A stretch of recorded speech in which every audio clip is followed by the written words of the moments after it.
লাগে এগুলো ভাইরাল হওয়ার লাগে তো অনেকে ল্যাংটা হয়ে যেতেছে, কই তারা তো হইতে পারতেছে। আমার সতীনের মাথায় সমস্যা, এর লেগে নাকি বিয়ে করেছে। মাথায় হয়েছে অগ সমস্যা, ঠিক আছে। আমার সতীন সুস্থ সবল দেখে বিয়েটা করেছে আর মানছে। যার মাথার মধ্যে ব্রেন নাই তারাই মানতে পারে না। অনেকে বলে যে আপনার সতীন দুর্বল, স্বামীর ভালোবাসা দেখতে পারে না, এই কারণে আপনার টাইম নিয়ে জোর করে। আমার সতীন যত দুর্বল, আমি আরো 2টা সতীন বানাবো, অগর আনবো আমার সতীনের সেবা করার। তারপর আপনার জামাইয়ের পরীক্ষা করবেন। হ্যাঁ করাইলাম, সমস্যা কি? মন থেকে বলছেন জামাইয়ের বিয়ে করাবেন? মন থেকে তো করি, কিন্তু জামাই তো রাজি না। আমার জামাইরে রাজি করাতে পারিনি কিনা দেখেন তো। তাহলে আপনারা দিবেন? হ্যাঁ আমরা দিব, আমরা দুজন রাজি আছি। চিন্তা করে বলেন, বাক কিন্তু কম পড়বে। না না না, বাঘ কম পড়বো কিনা? ভালোবাসা কেউ নিতে পারবো না, আমার ভালোবাসাও কেউ নিতে পারবো না, ওটাও কেউ নিতে পারবো না। স্মৃতির সদে এসেছি। স্মৃতির সৌধে কার সাথে আসছেন? জামাইয়ের সাথে।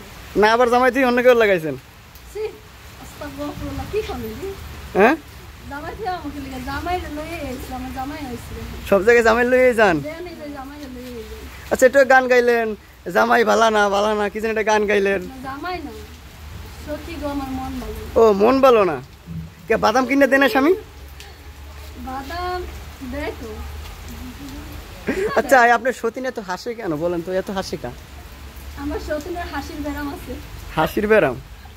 ওই অনেকে বলে যে কি হাসির কি খাইলে নাকি বলে খালি হাসি আয়। কি হাঁস খেলে হাসে? হাঁস খাইলে হাসে না, হাসির কি জানি বলে, কি হাসির কি খাইলে নাকি হাসি আয়। কি খায়? আপনার লোক এমনি বেশি হাসে। আপনার লোক এমনি বেশি যায়, আপনার বলে পাগল মেন্ডেল। আছে কিছু কিছু মেন্ডেল, তবে আমার সতীন আমার মেন্ডেল। আমগো ভালোবাসা থাকবে আরো 10টা এলো। আপনারা ইতিহাস সৃষ্টি করলেন যে আসলে আপনার এই যে বড়জন আপনার সতীন স্বামীর ভাগটা অন্যজনের দিয়ে দিল, একসাথে আছেন, কিন্তু সচরাচর আমাদের সমাজে দেখা যায় না যেরকম কোনো মেয়ে অন্তপক্ষে স্বামীর ভাগ দিতে না। শোনেন আছে, অনেকে আছে, অনেকে কিন্তু আছে যারা এরা এরকম করে, আমরা যেরকম ভাইরাল হইছি এরকম করে না, অনেকে আছে। আর আমাদেরকে যারা বলে যে আমরা ভাইরাল হওয়ার লেগে এগুলো করছি, দেখেন আমরা নিজেরাও জানতাম না যে আমাদের ভিডিওটা ভাইরাল হবে। আমরা এই নবীনগরে আসছি ভিডিও করার লেগে, যেহেতু আমরা টিকটক করি। হ্যাঁ, তো টিকটক করতে আসছে, একটা ভাইয়া এসে কইতাছে কি তোমাদের একটু ইন্টারভিউ নেই। পরে আমি কইতেছি আচ্ছা তাহলে নেন। এখন ইন্টারভিউ যে নিছে, তখন আবার কইতাছে দেখো যদি ইন্টারভিউ ভাইরাল হয়ে যায়, যদি তোমরা ভাইরাল হয়ে যায় তখন কিন্তু কইতে পারবা না যে আমাদের ভিডিও ডিলিট করতে। তা আমরা কাছে আচ্ছা সমস্যা নেই।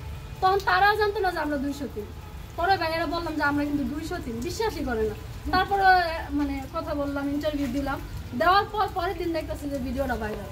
তা আমরা কি জানতাম যে আমাদের ইন্টারভিউ নিব আবার এইভাবে আমরা ভাইরাল হবো?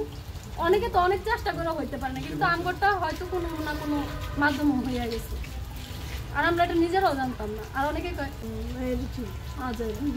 তখন আপনারা ভাইরাল হতে চান না? ভাইরাল যেহেতু হয়েই গেছে, আমি চাই চাওয়া না চাওয়া কি আছে, আমি তো হয়েই গেছি আমরা ভাইরাল। এখানে আমি চাইলেই কি না চাইলেই। আচ্ছা অনেকেই